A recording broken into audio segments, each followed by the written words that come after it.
مسجدوں میں آنے سے دو قسم کے آدمیوں کو بچنا چاہیے۔ ایک وہ جن سے دوسرے کو بیماری لگ سکتی ہے، اور ایک وہ جن کا مزاج دوسرے سے جلدی اثر قبول کرنے کا ہے۔ جو بیمار ہیں ان سے دوسرے کو بھی بیماری لگ سکتی ہے، وہ مسجد میں نہ آئیں۔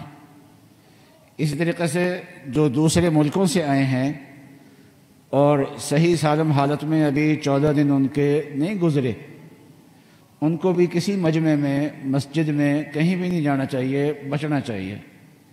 بس اوقات وہ صحت مند ہوتے ہیں لیکن ان میں وہ جراثیم ہوتے ہیں، بیماری کے اثرات ان کے اندر ہوتے ہیں، دوسرے کو لگ جاتے ہیں، ان کو نہیں لگتے، وہ خود بیمار نہیں ہوتے لیکن دوسرا بیمار ہو جاتا ہے۔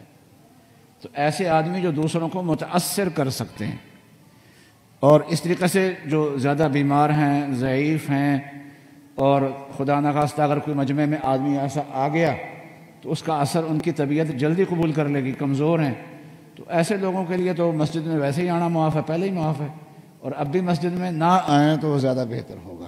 ایک کام تو یہ۔ دوسرا، حفاظتی تدابیر کے ساتھ حفاظتی دعائیں بھی پڑھنی چاہیے۔ اس وقت دو دعائیں میں آپ کو بتاتا ہوں۔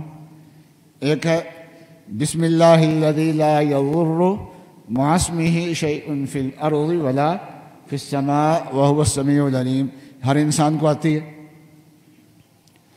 اور حضرت صلی اللہ علیہ وسلم مختلف تکلیفوں سے، مختلف شرور سے پناہ مانگا کرتے تھے، اور رسول اللہ صلی اللہ علیہ وسلم نے جن الفاظ سے پناہ مانگی ہے وہ الفاظ جامع ترین الفاظ ہیں۔ اور حدیث میں آتا ہے کہ رسول اللہ صلی اللہ علیہ وسلم دعا میں جامع الفاظ کو پسند فرماتے تھے، اور جب قرآن پاک کی آخری دو صورتیں نازل ہوئی ہیں، قل اعوذ برب الفلق قل اعوذ برب الناس، تو حضرت صلی اللہ علیہ وسلم نے دوسرے صیغوں سے مختلف شرور سے پناہ مانگنے کی بجائے ان دو صورتوں کو اختیار فرما لیا۔ اس لیے صبح شام جو ہے 3 بار تو بسم اللہ الذی لا یضر مع اسمہ شیء فی الارض ولا فی السماء وہو السمیع العلیم، اور دوسرا قل اعوذ برب الفلق قل اعوذ برب الناس، یہ پڑھ کے اپنے ہاتھوں پہ دم کر کے پورے بدن پہ پھیر لیا کرے۔ حضرت صلی اللہ علیہ وسلم کا یہ معمول تھا۔ تو ایک تو یہ حفاظت کی دعا ہے، اور اللہ تعالیٰ نہ ہمیں بیمار کرے، نہ ہمیں ایسا کوئی بیمار نظر آئے۔ اللہ سے پناہ مانگنی چاہیے، لیکن اگر کوئی ایسا بیمار نظر آ جائے تو وہاں دو دعائیں پڑھنی ہیں، ایک اپنے لیے اور ایک مریض کے لیے۔ اپنے لیے تو یہ دعا پڑھنی ہے الحمدللہ الذی عافانی مما ابتلاک بہ وفضلنی علی کثیر ممن خلق تفضیلا۔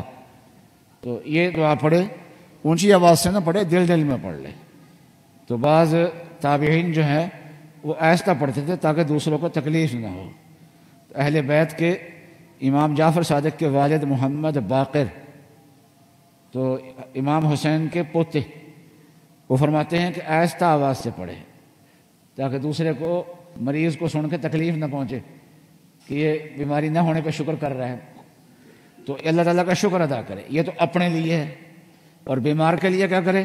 اس کے لیے دعا پڑھے اسأل اللہ العظیم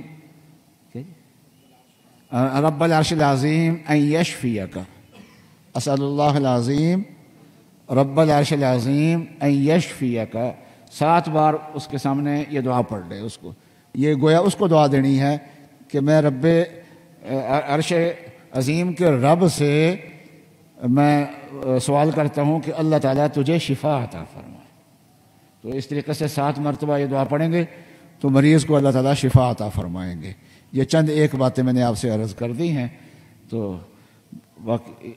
باقی ہے کہ احتیاط پہ، پرہیز پہ عمل کریں، اور گورنمنٹ کی جو تعلیمات ہیں ان پہ عمل کریں، لیکن ڈرے نہیں، خوف زدہ نہیں، جو اللہ کو منظور ہے وہی ہونا ہے۔